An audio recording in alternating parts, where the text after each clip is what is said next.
नमस्कार, आप देख रहे हैं आज तक। आपके साथ मैं हूं सईद अंसारी। चुनाव आज तक की इस स्पेशल पेशकश में हम आपको बताएंगे चुनाव से जुड़ी दिन भर की बड़ी खबरें। तो आइए सबसे पहले शुरुआत बिहार के मुख्यमंत्री नीतीश कुमार की खबर से, जो विपक्षी दलों को एक मंच पर लाने के प्रयास में जी जान से जुटे हैं।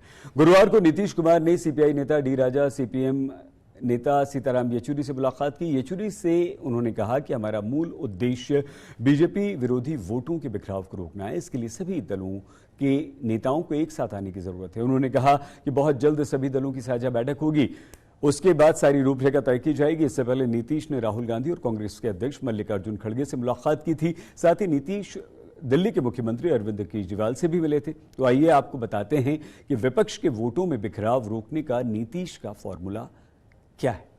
से बाहर आने के बाद ही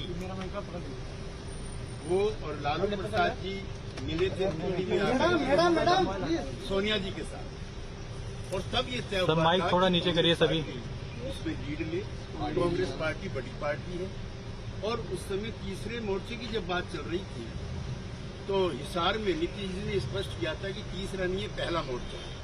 हमें प्रसन्नता है कल परसों 2 दिनों में जो पहला मोर्चा नीतीश कुमार जी के सपनों का है, Nitish formula of 2024 for opposition unity, वो एग्जिस्टेंस में आ चुका है। थोड़ा सा नीचे करिएगा। बातचीत हो चुकी है और बहुत शीघ्र ही आप इसके परिणाम देखेंगे। और जो छोटी मोटी दिक्कतें हैं जिस पर आप सवाल उठाते हो, ममता जी का क्या होगा, केजरीवाल जी का क्या होगा, केसीआर जी का क्या होगा, Nitish formula of 2024 opposition unity का मतलब है 1 अगेंस्ट 1, और इस फॉर्मूले पे हम बहुत जल्दी मोहर लगाने वाले हैं। Thank you. त्यागी जी को आपने सुना। सूत्रों के अनुसार अप्रैल महीने के अंत में विपक्ष की एक मीटिंग होने जा रही है, जिसमें नीतीश कुमार को विपक्ष के इस मोर्चे की अगुवाई करने की जिम्मेदारी सौंप दी जाएगी। बीजेपी ने विपक्ष को एकजुट करने की नीतीश की कोशिशों की खिल्ली उड़ाई है। गिरिराज सिंह कहते हैं केंद्रीय मंत्री कि ये गठबंधन नहीं है, ये तो ठगबंधन है। सबको कहिए ना कि हमको प्रधानमंत्री मान ले। एक पंडित जी थे, वो गंगा किनारे एक कंकाल मुंड लेके आए, उस पर लिखा था जो होना था वो हुआ, अभी और बाकी है। पंडित ने कहा कि अब क्या होगा, घर लेके गए, रख दिया, और कहीं गए, पंडिताइन ने उसके उखली में ईटा मोहर से चूर चाड़ के रख दिया। तो ये चूर चाड़ के रखना उसकी दुर्गति की परिणीति थी, और राजनीतिक दुर्गति अभी नीतीश बाबू की होनी बाकी है। विपक्ष एंटी मोदी मोर्चा बनाने की कवायद कर रहे हैं। एंटी मोदी मोर्चा नहीं है, सबके मन में है कि प्रधानमंत्री कौन होगा। सब चाह रहा है कि मुझे मान ले, मुझे मान ले, और जनता ने तैयार कर रखा है 2024 में प्रधानमंत्री का पद खाली नहीं है, नरेंद्र मोदी। उधर बिहार के पूर्व मुख्यमंत्री जीतन राम मांझी ने केंद्रीय गृह मंत्री अमित शाह से मुलाकात की। मांझी की अमित शाह से ये मुलाकात ऐसे समय पर हुई जब बिहार के मुख्यमंत्री नीतीश कुमार खुद दिल्ली दौरे पर हैं और लोकसभा चुनाव से पहले बीजेपी के विरुद्ध विपक्ष को एकजुट करने में जुटे हैं। गृह मंत्री से मांझी की मुलाकात के बाद राजनीतिक गलियारों में सुगबुगाहट बढ़ गई। हालांकि मांझी ने इस मुलाकात को गैर राजनीतिक बताया और नीतीश कुमार की तारीफ करते हुए कहा कि नीतीश में पीएम बनने की सभी खूबियां हैं और वो ईमानदारी से विपक्ष को एकजुट करने में जुटे हुए हैं। जीतन राम मांझी नीतीश का समर्थन कर रहे हैं। देखिए, राजनीति में ऐसा बहुत कम होता है जब किसी के साथ रहने के लिए कसम खाई जाती है, और हमने कसम खा लिया है कि नीतीश कुमार के साथ हम रहेंगे जहां वो रहेंगे। तो आज वो जहां हैं उनके साथ हम हैं। और जहां तक प्रधानमंत्री का सवाल है, नीतीश कुमार में सारा गुण है प्रधानमंत्री होने का, और वो बहुत ईमानदार प्रयास कर रहे हैं कि हम प्रधानमंत्री हो या नहीं हो मतलब नहीं है।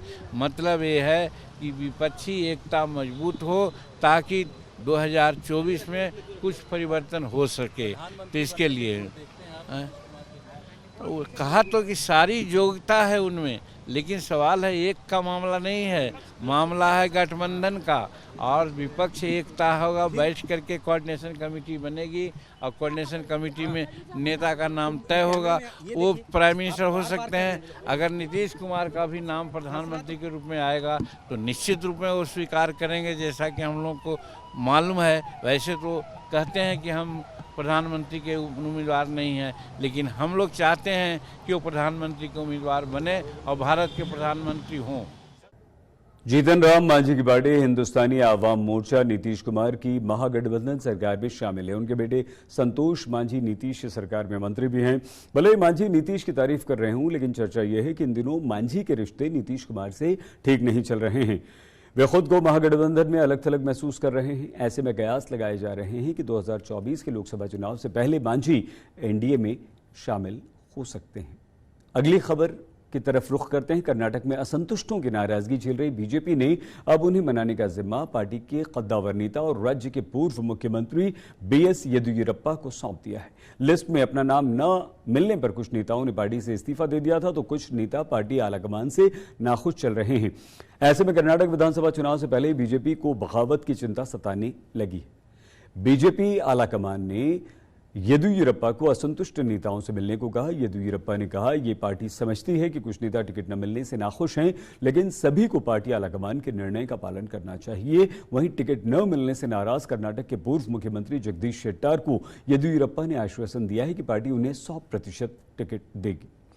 ईश्वरप्पा के बेटे कंठेश ने येदियुरप्पा से मुलाकात की और शिवमोगा से चुनाव लड़ने की इच्छा व्यक्त की, लेकिन शिवमोगा में बीजेपी के इस्तीफों की झड़ी लग गई। कई नगर निगम के सदस्यों ने अपने अपने पदों से इस्तीफा दे दिया। मेयर, डिप्टी मेयर ने भी पद छोड़ दिया। शिवमोगा के जिला अध्यक्ष ने भी ईश्वरप्पा के समर्थन में अपना इस्तीफा दे दिया। मतलब यह हुआ कि एक नेता के कारण पार्टी को इतना बड़ा नुकसान हो सकता है। उधर पार्टी ने हिजाब विवाद में सुर्खियां बटोरने वाले उडुपी विधायक रघुपति भट्ट का टिकट भी काट दिया। हिजाब विवाद के दौरान हुई उठापटक में भट्ट शामिल रहे थे। राजस्थान की बात करते हैं। राजस्थान कांग्रेस में शुरू हुए संकट के समाधान की जिम्मेदारी प्रियंका गांधी को सौंप दी गई है। सूत्रों के अनुसार प्रियंका राजस्थान मामले पर अपनी नजर बनाए हुई हैं और इस बीच मामले में कमलनाथ ने सचिन पायलट से बात की तो सचिन पायलट की शिकायतों को समझने की कोशिश हरियाणा के पूर्व मुख्यमंत्री भूपेंद्र हुड्डा ने भी की। राजस्थान में हुई बगावत पर अभी कोई एक्शन नहीं हुआ है, लेकिन पिछले 2 दिन से प्रदेश के नए नवेले प्रभारी सुखजिंदर सिंह रंधावा सचिन पायलट की अनुशासनहीनता पर कार्रवाई करने का नगाड़ा बजा रहे हैं। और तो और रंधावा साहब राजस्थान पर अपनी रिपोर्ट कांग्रेस अध्यक्ष को सौंपने से पहले ही खुद ही 24 घंटे के भीतर 2 बार पायलट के विरुद्ध कार्रवाई करने की धमकी दे चुके हैं। ऐसा लगता है कि चुनाव से पहले सचिन पायलट पर कार्रवाई करके कांग्रेस आलाकमान कोई जोखिम मोल लेना नहीं चाहता और इसीलिए उसकी कोशिश है कि समझा बुझाकर सचिन पायलट को मना लिया जाए। इस बीच चुनावी राज्य छत्तीसगढ़ में प्रियंका गांधी आदिवासी समुदाय के बीच पहुंची। छत्तीसगढ़ के जगदलपुर में उन्होंने भरोसे के सम्मेलन में हिस्सा लिया। इस कार्यक्रम में मुख्यमंत्री भूपेश बघेल मौजूद रहे। प्रियंका ने बघेल के साथ मिलकर कई विकास योजनाओं का शिलान्यास और लोकार्पण किया। इस दौरान प्रियंका गांधी ने भूपेश बघेल सरकार की उपलब्धियां गिनाई और बीजेपी पर करारा हमलों बोला। उन्होंने कहा, बीजेपी का शासन भय, भूख, भ्रष्टाचार का शासन था। प्रियंका गांधी ने जमकर भूपेश बघेल की तारीफ की, उनकी सरकार की उपलब्धियों को गिनाया, लेकिन बीजेपी पर निशाना साधने से वो बिल्कुल नहीं चूकी। आपने इससे पहले 15 सालों का भाजपा का शासन भी देखा, आपने उन पर भी भरोसा किया था। ऐसी बात नहीं है कि आपने नहीं किया, आपने उन पर भरोसा किया, लेकिन वो भरोसा उन्होंने रखा नहीं। यहाँ पर भय, भूख और खूब भ्रष्टाचार चला। आपकी जमीन छीनी गई, आपके हाथों में हथकड़ियां डाली गई, घोटाले पर घोटाले किए गए, आपको निर्भर बनाया, आत्मनिर्भर नहीं बनाया। आपको इस तरह से स्कीम नहीं दिलवाई जिससे आप अपने पैरों पर खड़े हो सके। आपको सरकार पर निर्भर बनाया। आपका आत्मविश्वास हर तरह से भाजपा की सरकार ने तोड़ा, आपकी अनदेखी की। उस समय गौ माता सड़कों पर आवारा घूम रही थी, स्वयं सहायता की बहनों पर भारी कर्ज का बोझ था, स्वास्थ्य सेवाएं लचर थी, 3000 स्कूल बंद हो चुके थे और 4.5 लाख बच्चे कुपोषित थे।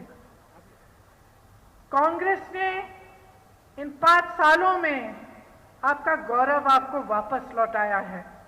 चुनावी खबरों पर हमारी इस विशेष पेशकश में आज के लिए बस इतना ही। आप प्लीज अपना बहुत ख्याल रखिएगा और चुनावी खबरों से जुड़े हर विश्लेषण और अपडेट के लिए जुड़े रहिए चुनाव आज तक से। सब्सक्राइब करना हमारे चैनल को बिल्कुल मत भूलिएगा।